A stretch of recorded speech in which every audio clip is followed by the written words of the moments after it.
The views and opinions expressed in the following program are those of the hosts and guests, and not necessarily those of the staff or management of Worldwide Digital Broadcasting Corporation. The views and opinions expressed in the following program are those of the hosts and guests, and not necessarily those of the staff or management of Worldwide Digital Broadcasting Corporation. Knowledge is power, and this is powerful stuff. Wellness Education Cannabis Advocates of Nevada present the We Can 702 Nevada Cannabis News Hour with the We Can radio team. For the next 60 minutes, we'll take an in-depth look at the cannabis reform revolution sweeping the nation. Now, let's fire up the news hour. Here is the We Can radio team. Good afternoon, and thank you for joining us for another edition of the Nevada Cannabis News Hour. I'm Perry Haichu, and this is my fellow journalist slash co-host slash friend, Mike McAuliffe. Mike, how's life treating you these days? Very well, thanks. Right. We've got beautiful fall weather here, and we're coming into just an exciting time of year with all that's going on in the cannabis industry, coming into another political season. It is. Well, speaking of that, let's jump right into local news. The city of Henderson, just the other day, finally gave the green light to start selling recreational cannabis in their, I believe, five or six dispensaries at this that point operate within their city limits. And after waiting almost 4 months after the rest of the state, or at least the rest of the county, started selling recreational cannabis through its various dispensary outlets, Henderson took their sweet time, but they finally put the resolution forward. I believe it was voted on 4-1 in the city council, and the selling of recreational cannabis could begin as early as Friday, October 20th. The 5 dispensaries are The Source, Essence Cannabis Dispensary, Nevada Medical Marijuana, Jenny's Dispensary, and The Dispensary. They are conditional use permits, of course, and is essentially the final step in a months-long process that delayed implementation. I just think it's wonderful. I think it's, how do I put this? Good to see all the municipalities finally jumping on board and kind of getting on the same playing field here. So, well, I think the municipalities are realizing that if they don't, that does not mean that their citizens are not going to be consuming cannabis, and that if they're not going to have those stores within their jurisdiction, that the county or the other municipalities in the area are going to happily take that tax money. Absolutely. This became a not an issue, but I witnessed this just recently. I was on a trip to Oregon a couple months ago, or a month ago, or whenever, to go see the eclipse, and I was staying in this little tiny town called Albany within the Totality Path, and they have like 3 or 4 neighboring towns that have all legalized recreational cannabis from Oregon's ballot initiative that they passed, and all of those other towns have been seeing new roads, new police stations, new this, new that, and Albany's been kind of left in the dark, so they had to make that decision on behalf of their constituents also to seek that new tax revenue when their neighbors are getting the lion's share. Boy, it's interesting to see what happens when a set of conservative community values comes up against the hard numbers of cash tax revenues that they will not get. So, well, money talks. It is what it is. Indeed. And back in 2013, when we first passed SB 374 and started the process to get dispensaries going, Henderson at that time had said, we're not going to allow any medical marijuana dispensaries in the city of Henderson, and we're going to step back and take a break. And North Las Vegas also said that. But within a couple of months, they were privately admitting that they were going to have to go in this direction. They were going to have to get that tax money, and they worked behind the scenes with the county, and eventually came out with their medical marijuana dispensary rules. And this is just another logical step. It'll be interesting to see. They have a special condition that is apparently put on. Yes, them they certainly do. Account. It's not a condition; it's a request. But they do. One of the councilmen, who was this gentleman? Dan Shaw, councilman for the city of Henderson, requested that the 5 dispensaries seek banking find banking in the next 6 months for the currently all-cash business to make it easier for the city to track and receive tax payments. While over 310 financial institutions across the country offer banking for marijuana dispensaries in other pot legal states, such as Hawaii, Oregon, Washington, Colorado, etc., no banks in Nevada as of yet have openly partnered with dispensaries. Andrew Jolly from The Source says that it's hard to force someone to take you on as a customer, but we're going to do anything we possibly can. And he added that the all-cash nature of the business has not caused accounting problems for his dispensary as of yet. Yeah, I think the all cash nature of casino operations over the past 4 or 5 decades in Las Vegas didn't pose a big problem for their operators either. So this just makes a lot of sense. It just normalizes the industry. It's good to see that people aren't going to have to drive outside of their own municipality, because I'm a big believer in the idea of spending locally, and as much as you can, you try to keep those economic dollars within your own community. Well, and some of these companies are out-of-state businesses and have dispensaries all over the place, but a lot of these people are real local small businessmen and women trying to, build this burgeoning industry and try to make their own way in this world. So, I definitely, support small business, no doubt. Yep, definitely. So also in the making, years in the making, according to Chris Goudialis at The Sun, is the Tribal Pot Store near downtown to open on Monday. And according to Chris here, about 200 tribal leaders and families celebrated the announcement with industry members and elected officials in a private gathering Saturday inside the new 15,500 square foot New Cannabis Marketplace. The ceremony also featured traditional Native American songs, chants, and dances performed by bird singers from tribes across Nevada. And I've been in this facility, and it is impressively large. I've driven by it. I have not had the chance to go inside yet. It'll be interesting to see whether they're going to be able to keep that place humming. Do they currently have a cultivation facility or a production facility that you're aware of? They do not. Currently, it is my understanding from speaking with members of the tribe that they are purchasing their cannabis products from cultivation and production MME licenses that exist in the state. Okay. Now, they have indicated that they are proceeding with their own cultivation and production licenses. They will be building a facility up in Moapa for the cultivation, and I haven't heard what they're going to do on the production. Are you aware of whether, kind of off topic a little bit, but kind of relevant, do you know if they have to pay the same taxes that normal marijuana dispensaries do, or if they're choosing to, or on another note with that, did they have to apply for this license, or do they just kind of get to do it? Okay, my understanding is because the Native Americans are sovereign nations, there is a different procedure for dealing with them, and most of the interactions between the tribal nations come with the federal government. We did pass a law in Nevada this session which allowed Governor Sandoval to enter into compacts with the tribes in Nevada, and so this is the first result of that bill being passed. And my understanding is that they did not make any sort of special application or any competitive process like everybody else who went in. That's what I thought. That this was sort of a gimme on that. And look, I'm not saying they. Well, no, it doesn't bother me either. I'm not saying they don't deserve it or they shouldn't have it. I was just curious about what the process was. Yeah.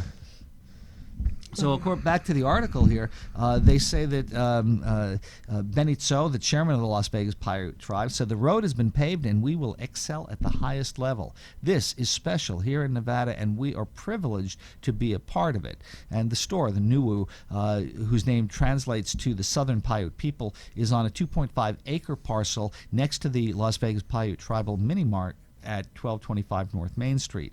And it's, as I said, it's an impressive looking facility, and they had a large number of people there on Saturday, including, of course, Nevada State Senator Tick Segerblom, who championed legislation for legalized recreational marijuana in this year's state legislature. He made Nuwu's first purchase on Saturday. Surprise, surprise. An 1/8 ounce of Segerblom Haze flower, a strain which was named in his honor last year. I've seen him buying a lot of Segerblom Haze around the valley. Well, if you had Mike Kush, wouldn't you be buying it a lot or having it donated to you? Yeah, I probably would want to market the hell out of it. So Benny Tsao, the chief, once again, he said, when we saw there was an opportunity to enter the recreational market, that changed the game. But for us, having a marijuana marketplace has been years in the making. And indeed, Native American tribes have been trying to get involved in cannabis markets around the country since the early years of the Bush administration. production. And I know there were tribes up in South Dakota who would plant hemp every spring, and the hemp plants get 3 or 4 feet tall, hadn't turned to flower yet, and the DEA would come in and chop them all down. And so this has been an ongoing struggle for the native peoples, and I'm wishing them all the best success in this place, and we'll see what happens. Like you said, the whole thing is, are they going to be able to keep the volume up? Like, are they going to be able to make their nut on that giant facility?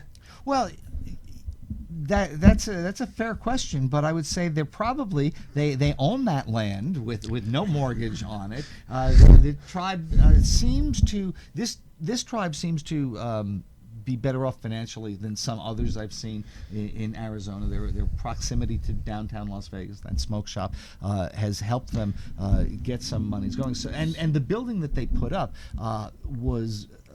It's a nice building, but it's a very simple building. I don't think it was a grand vision of architecture and spending a lot of money to get it done. So I think they're going to be able to be more streamlined and operate a lot more efficiently. And I suppose when you're talking about divvying up profits, the tribe is a very small tribe. There's less than 1,000 members. There are 56 members in the Las Vegas. Oh, Jesus. branch. I didn't realize they were that small. Yeah. Okay, yeah, well, they should be fine. They will be fine. I mean, I can't even imagine that facility. Like, they could probably employ the entire tribe just to that facility if they chose to. Yeah, I'm sure they could. But then you have other Paiute tribes in other parts of the state. But the Las Vegas Paiutes are 56 strong. Wow. So Well, anyway, let's talk about another story here that we kind of looked at a little bit. As we were getting ready for the program here, and it involves someone that we know, which is Leslie Boxcore of Electrum Partners, and they are a Nevada-based cannabis venture capital firm. That's right. And they have been at the forefront of pushing this legislation to normalize this industry. And so we have a report from the New York Post, which is written by Chris Perez, dated October 12th. And it says, Hell's Kitchen woman, I was fired because I have breast cancer. Nice splashy title like the Post always likes to do. Hell's Kitchen is a part of Manhattan, west side of Midtown, New York. And let's see, the article starts, Hell's Kitchen woman is suing one of Nevada's most prominent pot businessmen, claiming he fired her for reporting numerous office affairs and tattling on a woman who refused to wear underwear. But that's not the worst of it. According to this article, Pamela Johnston, 49, claims she was also canned because she's suffering from stage 4 breast cancer. And the former senior vice president served investment banker Leslie Boxcore and his cannabis industry advisement firm, Electrum Partners, with her suit Thursday after filing it in Manhattan federal court. This is going to be interesting. And of course what they did is, even though she was working for Electrum, which is a Nevada company, she files this court in New York. So in order to answer it, he's got to hire New York lawyers and fly cross country to New York to show up in this thing. Okay, but that's not as big of an issue for him because Leslie's from New York. Right, originally. he's got, So, according to the filing, the suit, it says Electrum and Mr. Boxcore fired Ms. Johnson because she was suffering from cancer. They also fired Ms. Johnson because she had reported intra-company sexual activity that posed a risk to the company, activity undertaken by Electrum executives that Electrum did not want to address, and that's in the suit. And we talked about this a little bit. That doesn't sound like Leslie. It absolutely does not in any way. He's a family man. Yep. He's a conservative guy. Him and his wife are very kind people. I've met this woman. I have a hard time believing that they would fire her because she has cancer. That is completely outrageous. It sounds to me like this lady is going around looking for ways to make trouble, and she's doing it fairly successfully, apparently. Well, I mean, Well, it's easy to file a lawsuit. You know, most anybody can file a lawsuit in this country without spending a lot of money or even having a lawyer. According to the article, that during her time as senior vice president, Johnston allegedly noticed several instances of inappropriate romantic and sexual activity in and around the Nevada-Las Vegas office and at locations when Electrum employees were traveling. She also urged Boxscore, whom she calls the Moses of the cannabis industry. I'm sure he likes that's that. an interesting moniker. I've never heard anyone describe that way before. It's the beard. It's the beard. Yeah. So she urged him to institute a dress code at his offices in New York and Nevada after noticing that a female employee started arriving at work without wearing any undergarments. You are aware that these people, they go to Burning Man, they're very open people. Like, yeah, that's it would right. be hard. Leslie's a burner. They all are. And all of his people are. It's hard, you're not going to walk into a room full of those people and say, this is what you're going to wear. That's just not going to happen. Well, and it's his, if they choose to enforce a dress code, that's their company policy. Just because you're offended by it Right. doesn't give you, as an employee, the onus to put your will or exert your will upon the rest of the workforce. Well, I think what she's doing here is saying that she tried to impress upon Mr. Boxscore, undermine the company's corporate culture and reputation for employees to bare their genitals in a work setting. Now, I gotta say this is expensive lawyer talk coming out of this somehow, because I just can't imagine somebody coming to work and they're not wearing their undergarments, but that I don't equate that with bearing their genitals. And not only that, but it's just like this is one of Nevada's largest cannabis venture capital firms. Yes. They have pretty high-end, high net worth clients coming through there on a regular basis. To suggest this level of unprofessionalism when they've achieved such success, don't you think that those high net worth, those very valued people, if they saw something that looked like such a mess, would they have gotten the reputation that they have for being so good at what they do? No. Yeah, I agree with you. And I've got to wonder who this woman is, this Pamela Johnston, who's going around staring at all the other women in the office there to see who's wearing panties or not. It's absurd to me. I can absolutely understand why you would have a senior exec in a pot industry business that has a little more relaxed culture, and some of the employees are ascribing to a looser dress code, and inter-office romances happen all the time, and we're not talking Harvey Weinstein pressuring. No, we're talking about it just happens. My uncle and my brother both found their current wives at work. Your work family becomes your family eventually. That's another story for another day. And that means then that not all work romances are just little illicit flings that are. No, well, they're a crazy story. I could go deeper into those, but yeah. Oh no, they're still together. I mean, shit.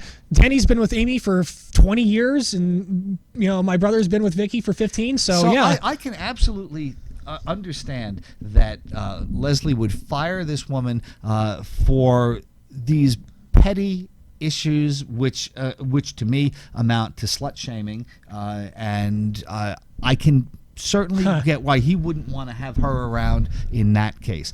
So you're flipping the script, and you're saying that she's the guilty one for being overly aggressive for no particular reason. I think that she is going to work in his company, and if she doesn't have if she doesn't agree with his company policies, then she should look to work elsewhere then, because on this there has been no whiff that I have heard of in the community of anybody at Electrum having complaints or issues, or anybody saying, "Oh my God, there's sexual harassment," never, or they're making us go to work without our bras. Well, and this is a big city, small town. Yeah. Word gets around quick. among this sewing circle of cannabis people we have.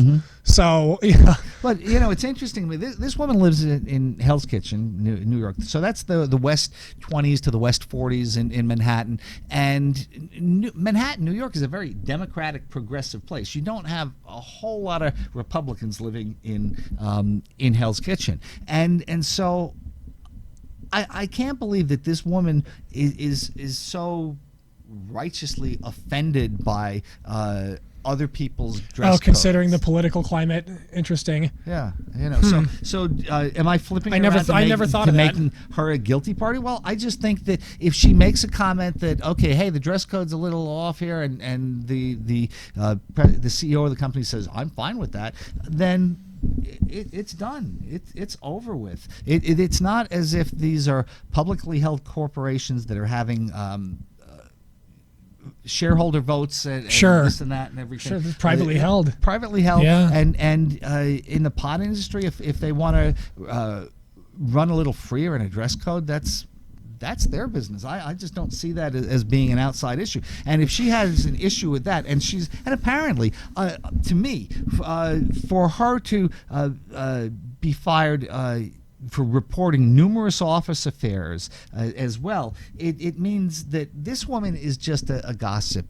In my opinion, this woman is just looking to rankle feathers and cause trouble, and I can think that Leslie probably just didn't want to have that around in his company. No, certainly not. I feel sorry for the lady. Anyone who's in their 40s with stage 4 cancer. Terrible. My heart goes out. I mean, to that's awful. But really, it's like the story. Choose your battles. And she's conflating these two issues. She's I think upset because she was canned, and he had his reasons. And I think she's trying to conflate this breast cancer. Now that she's become aware of her diagnosis. I would imagine that Leslie, being quite successful and a past investment banker, would have a top-notch health plan for his company, because legally he has to offer the same kind of plan for his employees that he would have for himself. And so I'm sure they've got a great plan there. And I cannot imagine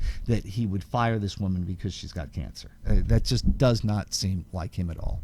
Anyway, we'll reach out and see if we can find out more about this story and get back to you. Of course, Mr. Boxor was the founder and owner of Electrum, declined to comment when he reached my phone Thursday. I don't blame him. Yeah. So anyway, okay, we're going to take a quick commercial break, and we'll be back in a few.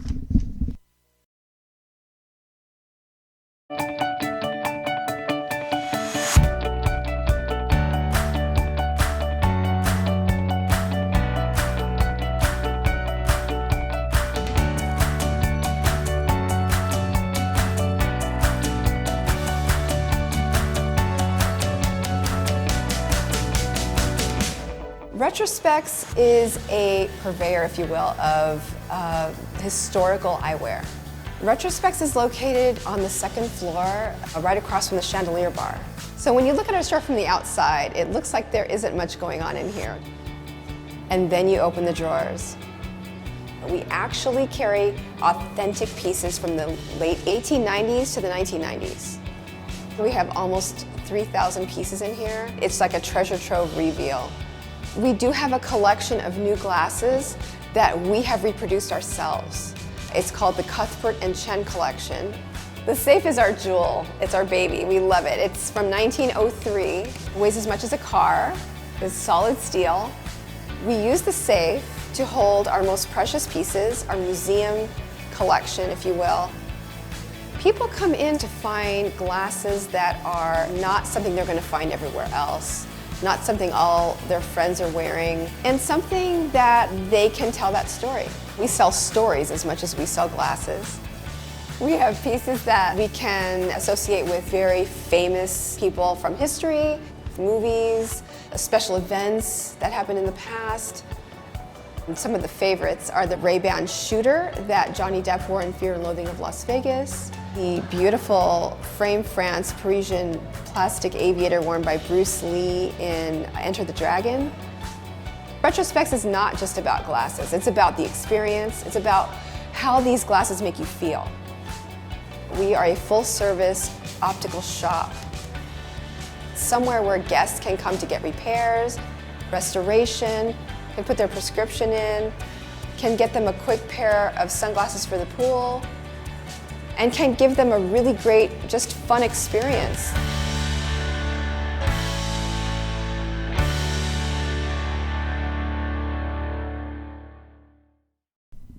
And welcome back to the show. I keep a careful eye on the federal government these days, learning through hard experience that you have to keep an eye on what they're doing just to keep yourself safe sometimes.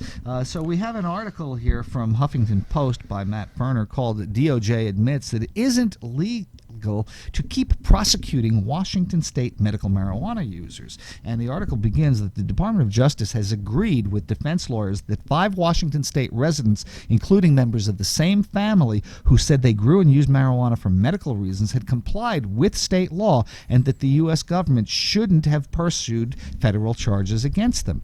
In a brief which was filed late Monday of this week in the U.S. Ninth Circuit Court of Appeals, the DOJ lawyers acknowledged that the department was, and I quote, "not authorized to spend money on the prosecution of the defendants after December of 2014 because the defendants strictly complied with the Washington State medical marijuana laws," end quote. The defendants became known as the Kettle Falls Five because of the region of eastern Washington where they live.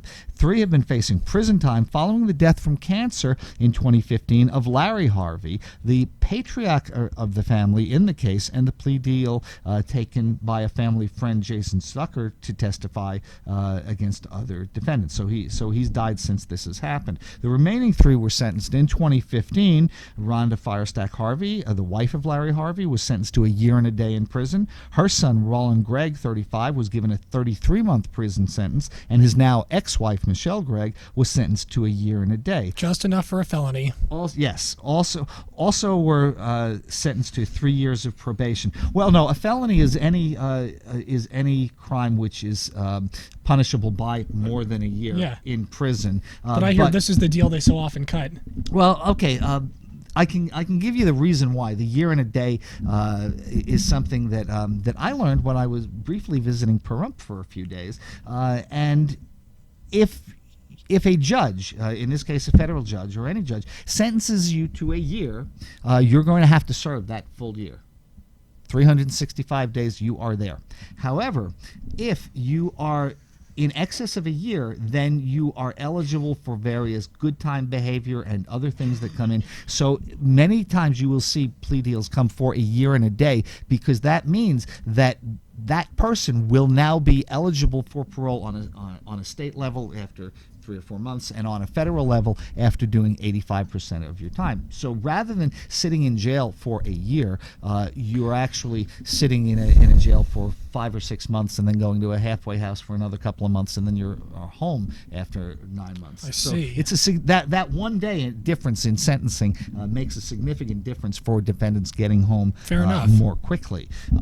Anyway, they were sentenced to this, and the case turned the justice system completely on its head, said Harry Boyd here, who became spokeswoman for the Kettle Falls Five.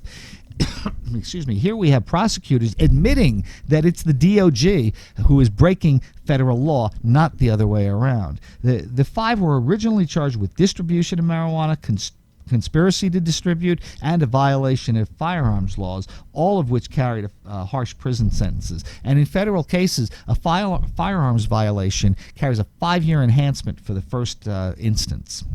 Charges were dropped against Larry Harvey because of his terminal illness, and Zucker took his plea deal right as the trial started. So the federal government dropped the charges against this guy because he's dying, and they wanted to show compassion. But meanwhile, they were continuing to prosecute his wife, his son, and daughter-in-law, because that would make his last days so much more pleasant, I guess. Meanwhile, since this happened, federal marijuana provision in law that lawmakers have been renewing since it first passed in 1929, which is known as the Rohrabacher-Farr Amendment, which we've talked about on this show previously. It prohibits the DOJ from prosecuting medical marijuana operations that are legal under state law.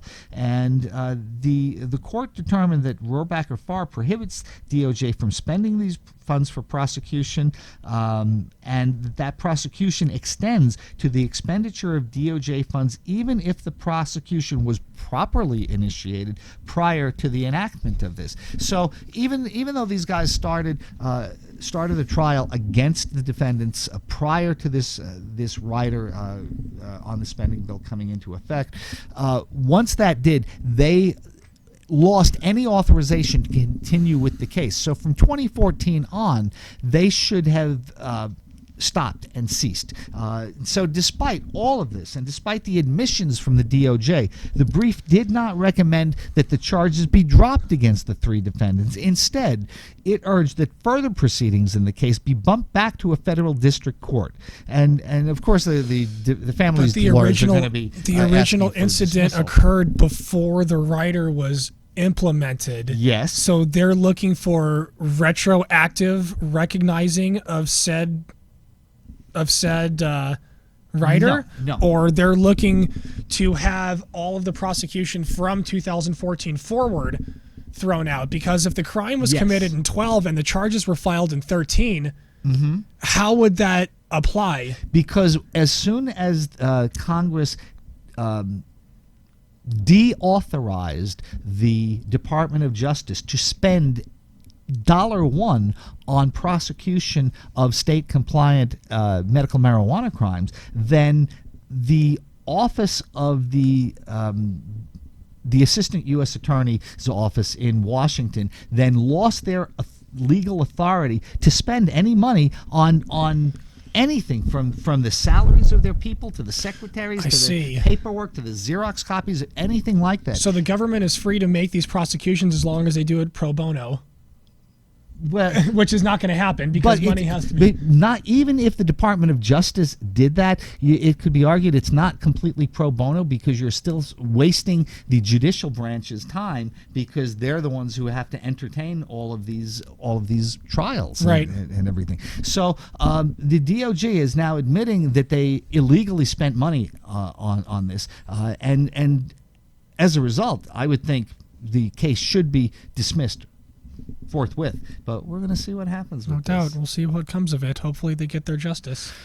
Hopefully, well, it's too late for Larry Harvey. Nothing is ever going to bring him back or diminish the hell that he had to go through in his last months. And many of us here who listen to this show, people here in Nevada and across the country who've been involved in the medical cannabis field for a long time, know that it wasn't about making big money. It wasn't about flaunting laws. It was about giving relief to people who desperately need it, people who are suffering, and for the government to continue on with this travesty after it's been pointed out their own misbehavior.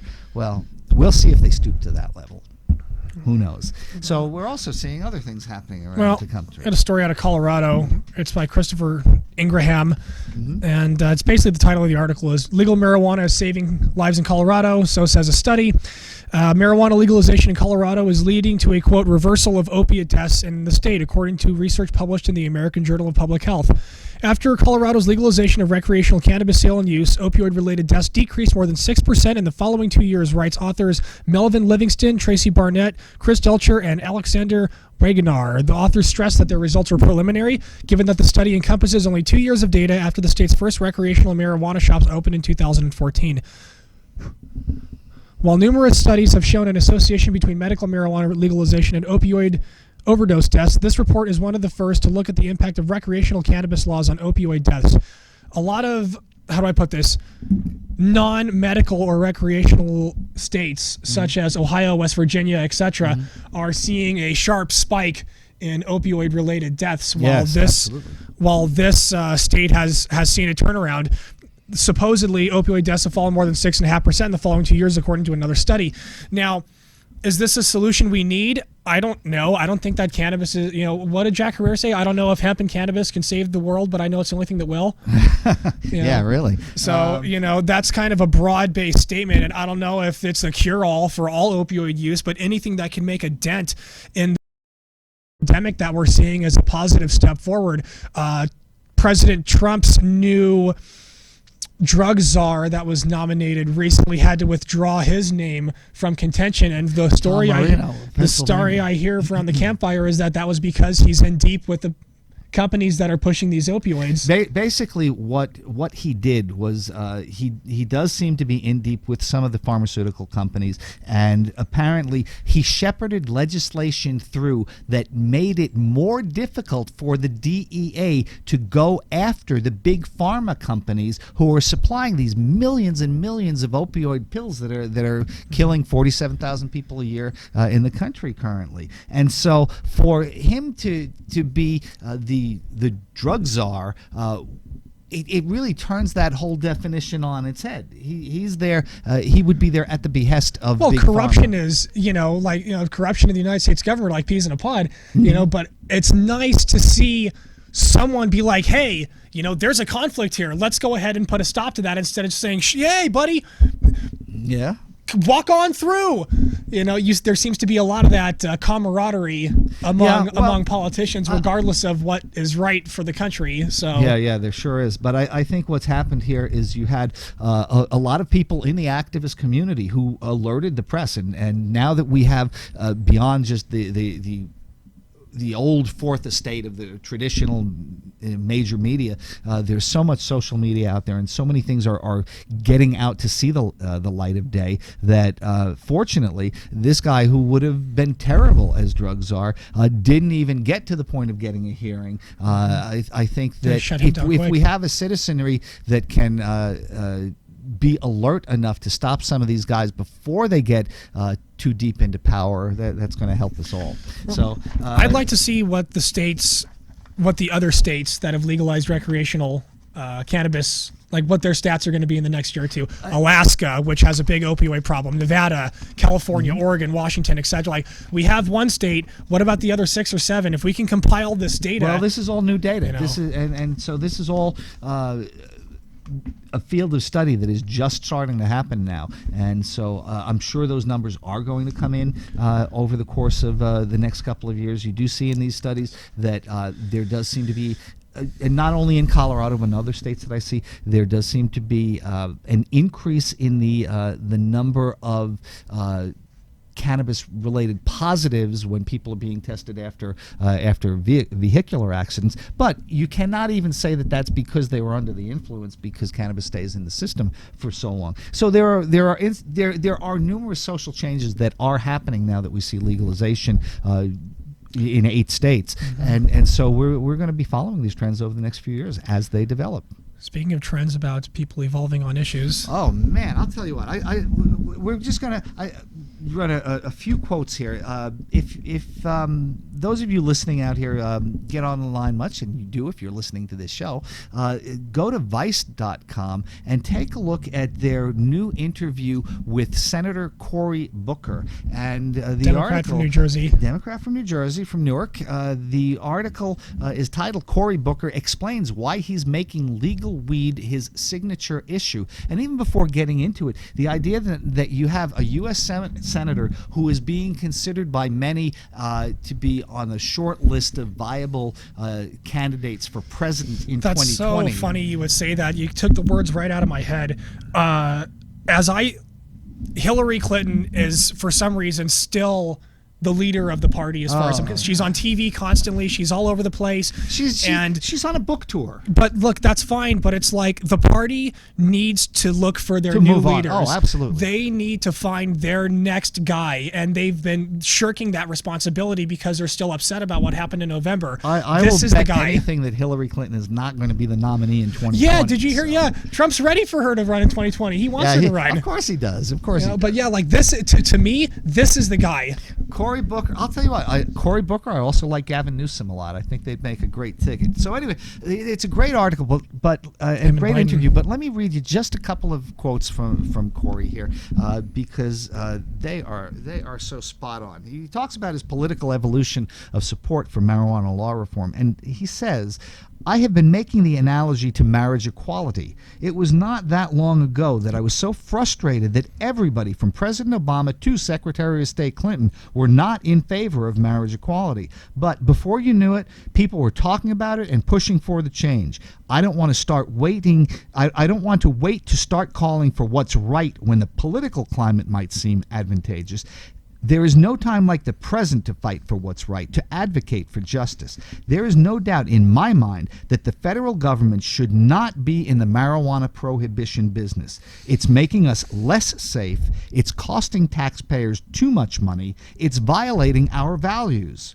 From every perspective, a libertarian perspective, fiscal conservatives perspective, Christian evangelical perspective, progressive perspective.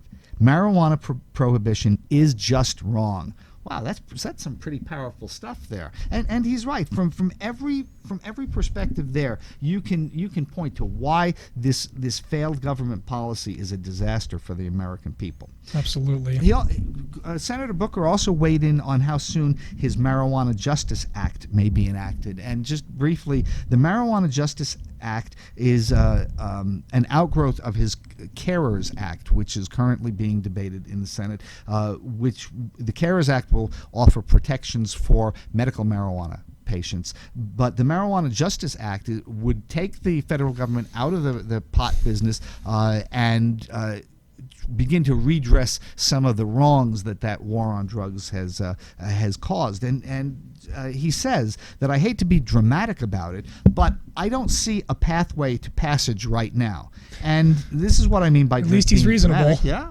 He said, I know that the first abolitionists got together and started fighting for abolition. They didn't see the likelihood of passage in Congress at that point. I know that the first activists who started pressing for voting rights legislation and civil rights legislation didn't see a pathway. Mm-hmm. He said, this is the beginning of a journey, and I think it's going to be a far shorter journey than many people think. So what, do you think that Senator Booker is trying to paint this as the next civil rights cause? Well, it is a civil rights cause. It is, but it's not like...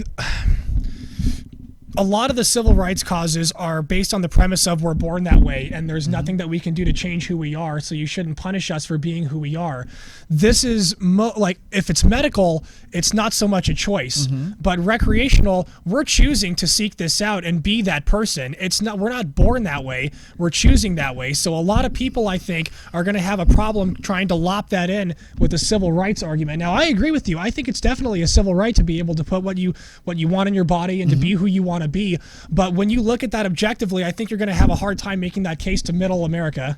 Okay, although one of the reasons that I've seen over the past few years about people not wanting to have marijuana reform while they're perfectly fine with alcohol out there is they say, oh, there's a tradition of alcohol in America, and we've been drinking alcohol and brewing alcohol since the beginning of the country and before, and that's fine with us then. So pot, that's some new alien thing. And so what happens there is that they're saying that nobody is born with a bottle of Johnny Walker in their hand, and they're saying it's perfectly all right for people to seek out that kind of behavior, but that other behavior that African Americans do, that Latinos do, they like that marijuana stuff. That is different. That is subversive. So that was the talking point in the 30s or 40s. A difference as far as a choice. People choose to take a shot of Jim Beam, or people choose to take a hit of a vape or something like that.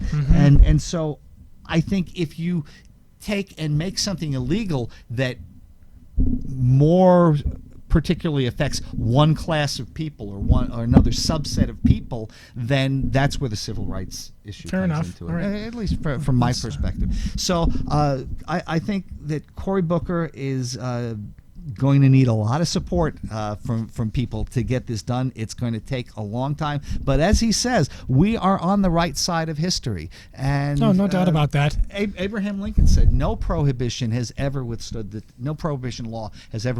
test of time. And so this is changing, and it's going to happen. It's going to happen quicker than people think. When you look at marriage equality, that whole thing tumbled apart within a decade, really.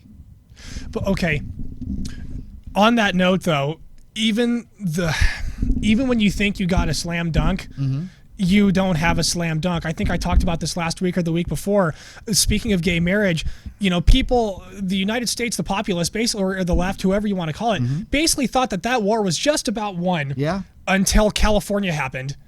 And the Mormon church stepped in, and in ultra-liberal California was able to defeat the marriage equality ballot initiative. Yes. And people were shocked because they just didn't think, how could this happen in California? Well, you know what happened is they didn't think it could happen to them. They let their guard down and they said, oh, well, we got this one. It's in the bag. Don't worry. And they got smushed by the Mormons. Now, we in the cannabis industry cannot be that naive. Just because we have the momentum, you got to put your foot on the gas harder.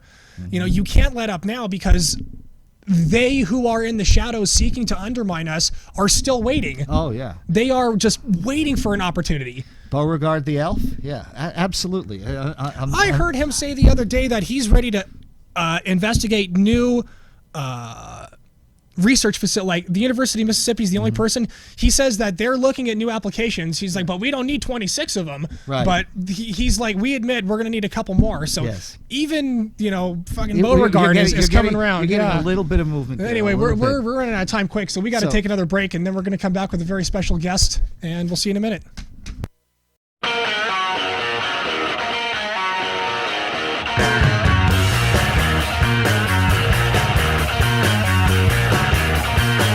Put her hand in mine and said she loved me so very long ago.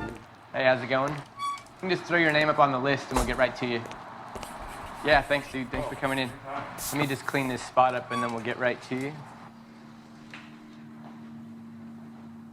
You can hop on up if you're ready.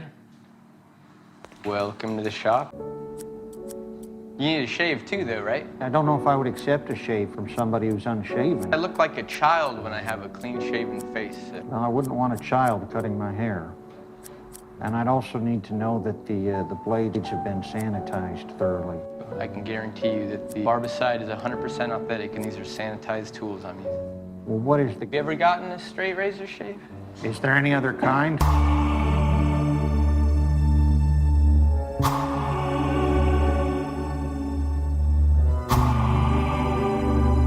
This stuff smells like Irish Spring. Brings me back to childhood.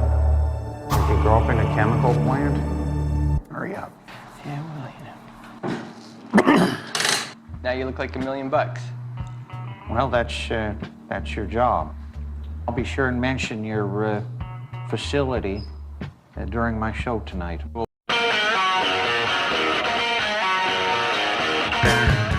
And we're back with the final segment of the Nevada Cannabis News Hour. Thank you so much for sticking with us. Today we have friend of the show and guest for, I believe, the second or third time. The president of the UNLV Rebels Cannabis Awareness Network, or Rebels Can, and the former president of the Nevada State College Scorpions Can organization, the 420 runner, our friend Duval Dorsey. Thank you so much for coming out and hanging out with us this afternoon, man. It's a pleasure to be here. Thank you for having me. So tell us a little bit about Rebels Can. What is Rebels Can? Well, we're a group of students at UNLV that decided to start a student organization. We believe that in the near future, nearly every field of study and every degree will be applicable to the cannabis industry. So that's why we try to incorporate cannabis-themed topics into our assignments and projects. And we help students get connected to the industry right now with things like going to educational workshops like the Bud Tender Fight Club and going on laboratory tours. As a matter of fact, we got one coming up on Saturday at DB Labs. Are you interested? I've become aware that Western Michigan University recently started offering a 4-year course in cannabis knowledge. Like to be in the cannabis industry, you get a 4-year degree from them.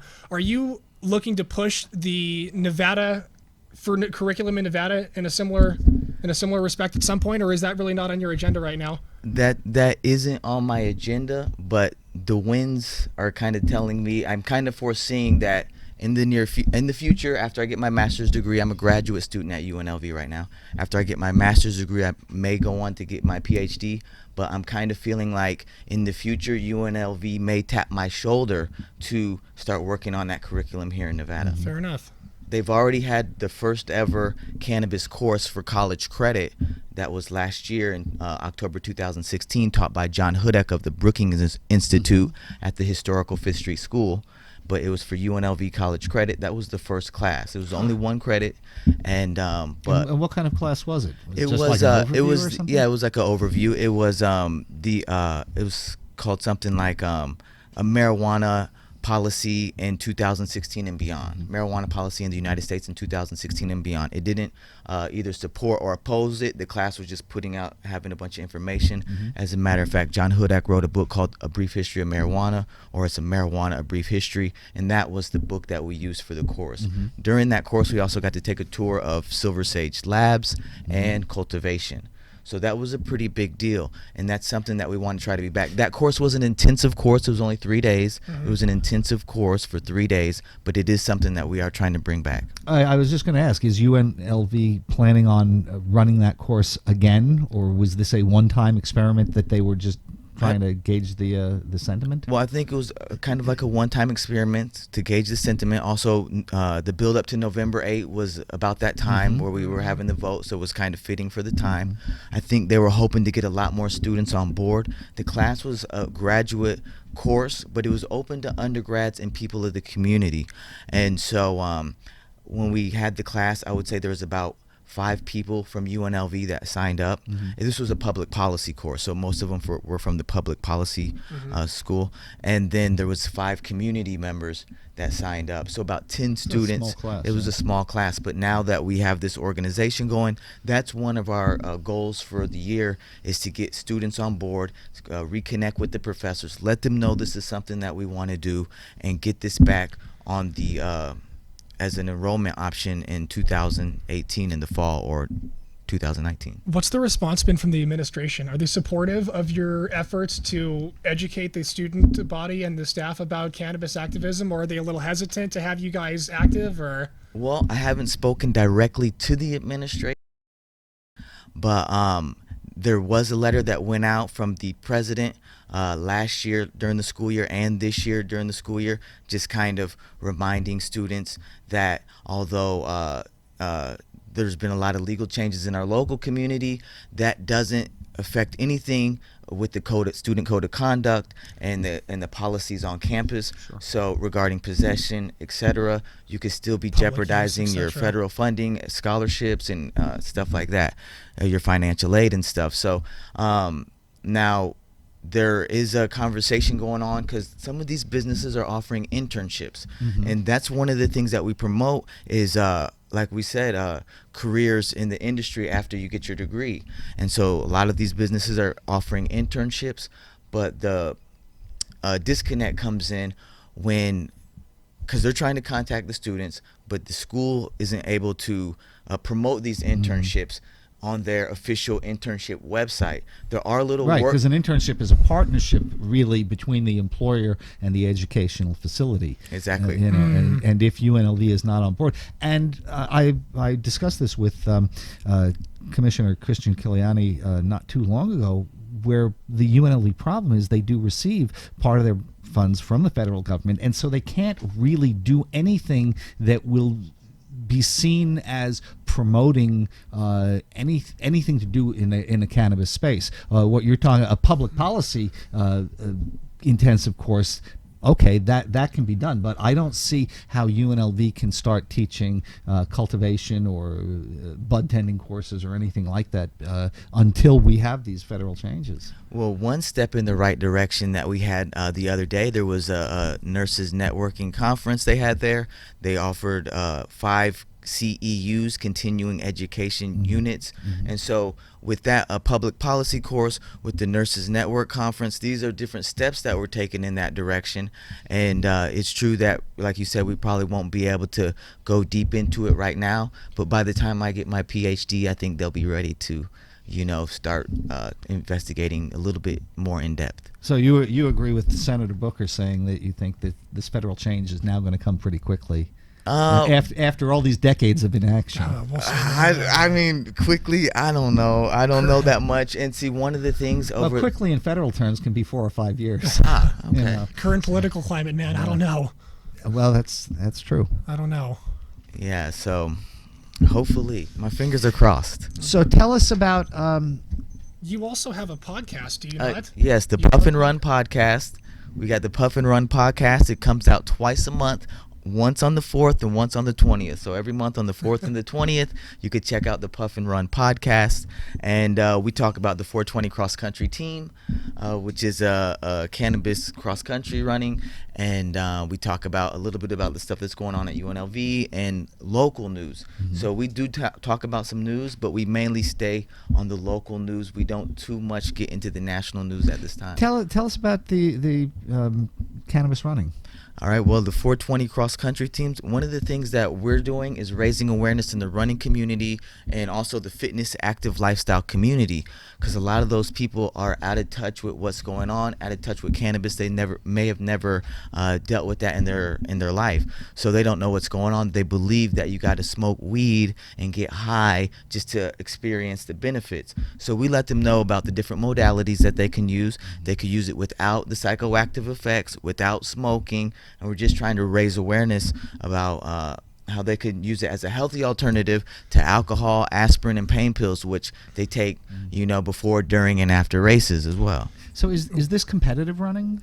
Well, it's competitive because we're like going for first, second, and third, and they got good people out there. This isn't professional as in paid though. Mm-hmm. We're not paid. We're not professional athletes. Mm-hmm. So we'd be amateur athletes. So these are races that are put on by local running companies, and we work with cannabis businesses to get sponsorships. Normally we get sponsored by cultivators. We've had a number of cultivators sponsor our runners, but for the first time ever, we just got sponsored by the Reef Dispensary. Nice. They were the very first dispensary to ever sponsor us, and so we go out there, we race. We were on the podium a couple of times. The podium means the top 3. We hit the podium about 3 or 4 times this weekend, and we had a couple other top 10 finishes, and it was great. How big is your team now? How many runners do you have? Well, in Las Vegas, see, what we're doing is we're putting together the Las Vegas team, which is going to be a template or a model for other states to follow. And so here, we got, I would say, 10 to 15 members. However, we only got about 6 that are competing. Only about 6 that'll actually get out and go out and do the races and stuff. A lot of people are trying to build up the courage. We accept all levels of ability, including walkers, including non-cannabis users. Mm-hmm. So a lot of people that are on the team, they haven't been runners, or they haven't done a lot of races or had a lot of running experience. So sometimes they're a little bit intimidated to participate when it comes to a big group, and they're still kind of like trying to get in the groove and stuff like that. So if you're running competitively, have you heard any complaints or grumbling from other people that you potheads have an advantage because you're using a performance enhancing drug? Well, a lot of people because they don't know that much about cannabis, mm-hmm. So of course they think, oh, that's not going to help in any way, shape, or form or fashion. But when it comes to endurance sports like ultra marathons, mm-hmm. it really can have a significant effect. Like for me, once I get to about 20 miles, I get this nausea feeling, like mm-hmm. I want to throw up. But if I have a little puff, microdose, then that could kind of curb the nausea, Not really getting you stoned, but suppressing that feeling. Exactly. And then as you get further down the line, there's a lot of pain. 30 miles, your legs, your back, your body is just screaming in pain. Just microdose a little bit, kind of deal with a little bit of that inflammation. Once you get to 40 miles, your brain is, why am I doing this? It's scrambling. You don't know, if you should continue or not. But you microdose a little bit, and then you get a little bit more mental focus. Yeah, but some people would say that, if you're using pot like that and you're into mile 40 of your marathon, that just shows you're a friggin' stoner, because the marathon's only 26 miles long and you're running 14 miles beyond. Good point. How long is an ultra marathon, like a triathlon? So ultra marathon is anything over 26.2 miles. Okay. My longest one to date was in February 2017, and that was a 50-mile race. It took me from 8:02 a.m. to 8 p.m. just to do that. Wow. And 100K is next on my list. And a triathlon, it also involves running, swimming, and biking. So I also do triathlons as well. I did sell my bike, so I haven't done any triathlons this year. But biking and swimming is something else I do. But that gets to the point where I don't medicate before I go swimming in the open water because it gets very scary. Yes. Okay. But you're saying that mile 30 or 40 or something, a little microdose is good. But if that's helping boost your endurance, isn't that legitimately what people are concerned about of a performance enhancing drug? Yes. Doesn't that, it gives you the ability to complete the race? Yes, but doesn't that give you an advantage that other runners aren't having? Yeah, yes, it does. So that's why in these professional ultramarathoners, you guys, I recommend everybody look up Avery Collins. He's a professional ultramarathoner and a representative of the cannabis community, and he's sponsored by several cannabis businesses also. So for these races, there's prize money for the top runners, thousands of dollars, not a whole lot, but thousands of dollars for the top runners. And so there is testing that's done, and they measure the amount of nanograms, and they try to determine, basically, as long as you weren't in competition. They try to determine was it in competition or not in competition. Sort of like they're doing DUIs. Then you're seeing the active metabolites versus the inactive metabolites. Well, that's a nice hands-off way they're doing it. I mean, they could take the hard-ass line and go, well, you got metabolites, you're fucking done. You know, at least they're not going that way, and they're allowing you to live your life outside of the professional scope. Yeah, so earlier this year when Avery Collins came in second, I think it was at the Georgia Death Race, the top two runners get golden tickets to Western States, which is a very famous ultramarathon race. And he got second. He beat third place by something like an hour or something like that. Whoa. But because he was a cannabis runner, some people in the running community said that wasn't fair, and that the guy that got third place should actually be getting the golden ticket to Western States. And then there was a Twitter kind of beef. And then it was like half the running community got divided because half were like it's okay, and the other half was like it's not okay. And then fortunately they were able to meet up on the podcast and kind of hash out, have a discussion and conversation and kind of work everything out. But at least the conversation is being had. Yeah. You know, that's wonderful. I mean, we talk about on the show. We've talked about Nick Diaz. Sure, that's always the go-to, though. The UFC guys are always the go-to, and I think the thing is there are so many professional athletes that are kind of hiding under that stigma still. And like my question to you is, like I don't know if you have these statistics or not, but you know I'm sure you deal with other professional athletes or semi-professional athletes outside of your running field. What percentage of these people do you believe consume cannabis, like on a semi-professional level? Is it like the off chance, like, you know, oh, there's only a couple of 420 runners, or is it a lot bigger than people might be aware of at this time? Well, as far as running goes, there's definitely a lot of runners, especially in some of the states that are farther along in legalization. Now, when we start talking about professional athletes, like you said, I'm not as well versed in those type of statistics, but I know that a lot of people that I'm encountering, a lot of people now that because the legalization is progressing so much, they're becoming a little bit more forthright with their use. Like, hey, you know what? I do this too after the gym or before the gym. Runners are seeing me on the course. Before November 8th, 2016, everybody was giving me space to kind of see how things were going to play out. But now that January 1st, 2017 came around, people are more open to discussing it, being in photographs with me and stuff like that. So at first you were kind of a pariah, and now you're kind of like the face of the, you know what I mean? Yeah. It's changed from becoming like a bad guy to a good guy. In the scope of that's really awesome. Yeah, exactly. How does that feel, kind of going from having to watch your back to being someone who people are coming up and approaching? Like, that's got to feel good, man. Like, to know that you're kind of at the forefront of that within your own little community. Yeah, well, definitely feels good to be a front runner. And I can, it's like I seen this happening a couple of years ago, and, I know these runners, they need this kind of thing. And so now that I'm becoming a voice, it's good. It's a lot of work, a lot of time, a lot of hours. I want to be an expert, so I got to put in 10,000 hours. So, a lot of work, a lot of hours. And these sponsorships aren't anything that we're making money off of. They're, cover the costs of shirt design, printing, the entry fees, and, take care of some small fees with the websites and stuff like that. But we're not really making any money off of that right now. So a lot of it has to do with focusing on my business model and putting everything together with all the different projects and stuff like that. If people are interested in finding out more about this or following these events, you mentioned a website. Where would they go look for this stuff? Well, everything with the running can be found on 420crosscountry.com, and we just relaunched that site. We gave it a redesign, and it's still under construction, but it's getting built up. It looks better on the computer than on the phone, but we're working on all of those things. And so 420crosscountry.com for all the running and athletics, or 420 Cross Country on Facebook.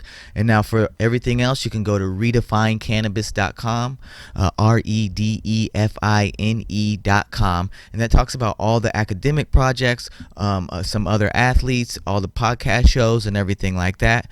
And you can check out hashtag Puff and Run, PUFFNRUN, Puff and Run. I'm the Vegas 420 runner. Check me out on Instagram, at Vegas 420 runner, and tune into the Puff and Run every 4th and 20th every month. 4th and 20th. Yeah. Oh, there you go. What's next? What's next for you guys? Well, now that we got official recognition from UNLV, we are just going to keep moving forward and try to expand. We want to get reopen the dormant chapter at Nevada State College and start a chapter at CSN, and then we got a race coming up on October 28th at Parkway Tavern, and I just want to give a shout out to Reef and Weekend 702 for their sponsorships. And so we got a race next Saturday. We hope everybody comes out, cheer, clap, wear your cannabis clothing, clap at the finish line. That's all you got to do. Well, we're happy to be a supporting piece of you guys, and we're so proud of you and being able to see how far you've come and how much your little organization, it's not little, man, it's just what you've been able to do independently is is something to be very proud of, and I hope people look to you for guidance. Well, you guys gave me the first time I ever broadcasted my thoughts on cannabis publicly was on this show. Don't blame us. Back in 2015, and I'm sure we'll be able to work a link in to the and so we could see the progression from the first episode all the way till now. Find the Rebels Canon, all your local publications, UNLV Magazine, Scarlet and Gray Free Press, Vegas Cannabis Magazine. They're all over the place. Yep. Find them. And, of course, the Rebel Yell. The former Rebel Yell. The former Rebel Yell. And if you go to redefinecannabis.com, click on the sponsorship drop-down menu and click on We Can, and you can see how We Can's been supporting us in academics and athletics for years. Well, all right. Well, thanks so much for stopping in. Thank you so much for taking your time to talk to us again. It's been a pleasure. We hope to have you back in the not-too-distant future. Will do. And that's about all the time we have today. We want to thank everyone at Worldwide Digital Broadcasting once again for another wonderful episode. And same bad time, same bad channel next week.